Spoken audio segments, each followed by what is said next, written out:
Tommy Vincent asking, Killebrew play linebacker.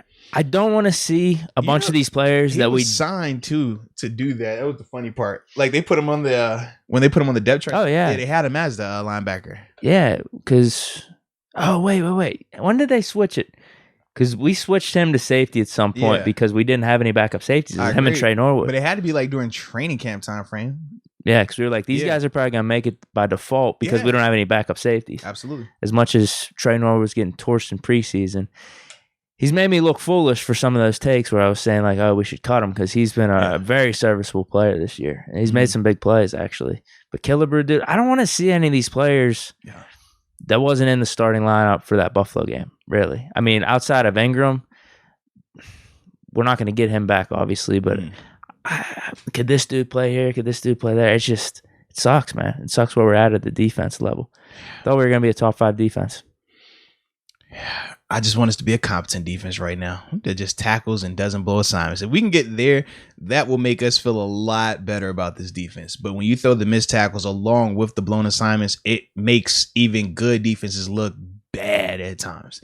So, and that's kind of where we're at right now. I don't think we're as bad as we seem on paper at times, but I do think that if you minimize or just cut in half the amount of missed tackles we have, if you just cut in half or minimize the amount of missed assignments we have defensively, we would be a way better unit. But part of that comes from when you have mismatched guys out there, guys that typically aren't starters having to start, guys that might be depth players playing in extended roles, guys playing in different positions. I mean, all of those things factor in. And when you talk about just the uncertainty at times of who's playing, who's not playing, is Mink up? Is he not up? Is this guy up? Is he not up? Is this guy going to make it? He's not going to make it. It all has an impact on Sundays as well, man. Because at the end of the day, could Killebrew play linebacker? Should we play Marcus Allen more? Mm-hmm. Should we bring in Buddy Johnson? Does it matter? Does it matter? Because our root issue is Devin Bush has not played up to his potential. Yeah. That's the problem. Either way, any of these guys that we talk about putting in, it's gonna be even more of it's like we're talking about dudes. It's like, okay, is this guy gonna be the 52nd guy making the team? A depth piece? Could he play special teams? Mm-hmm. Not to be starting and playing, 50 to 60, 70% of the snaps. Right. And that's the difference. That's what pisses me off right now. Yeah. Big time difference, man. Big time difference. And as we've said before we start our position group breakdowns, even a year ago where we were with the O-line, it was like, the O-line can't get any worse, right? And I think we would all agree. I said that. Yeah, but we would agree that it's all has gotten worse. I do know that people say similar things with Devin Bush. Oh, man, he's not trying. Oh, he doesn't care. Oh, man, we could just take him out. We wouldn't even notice it. Him playing bad is one thing. Him not caring is another thing.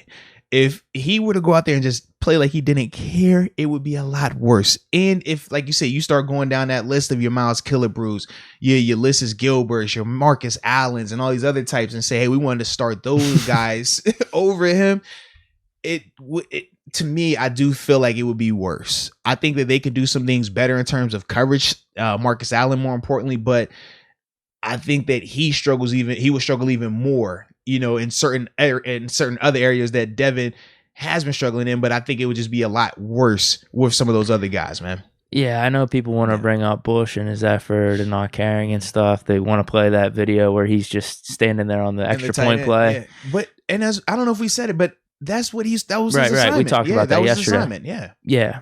But I've seen enough, at least like body language wise, whenever he goes to the sidelines, that he gets pissed off. Yes. Like he's talking, going back and forth with Tomlin. So it's just a weird scenario. Yeah. I mean, you could bring up 3 or 4 different variables as to why he's playing like this. It just sucks. It sucks for the defense. Because you could talk about the knee, you could talk about mentalities. He checked out this and that. It seems like he cares.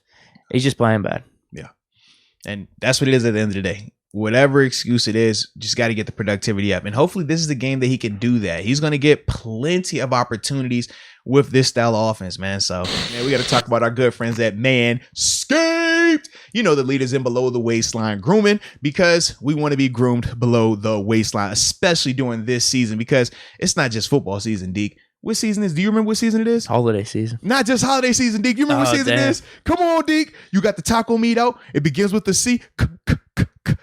Christmas. Cuffing season, Deke. I knew you were going to get it right eventually, baby. But it is cuffing season. So it is very, very important that you are groomed in all of your particular areas that need to be groomed. And the Lawnmower 4.0, which Manscaped just dropped, it is phenomenal. Me and Deke are both big believers in it. We love the product. It makes us feel good. Not to mention the shampoo / conditioner 2-in-1 combo that they got going on. Just a ton of awesome stuff that Manscaped makes for great holiday gifts, great stocking stuffers, whatever you need. I mean, you might just want to tell your significant other, hey, take a hint, Manscaped. So with that being said, man, definitely check them out. But more importantly, make sure you use the promo code, which is MOATS. Use that code, you'll get 20% off along with free shipping worldwide, man. So shout out to the homies at Manscaped.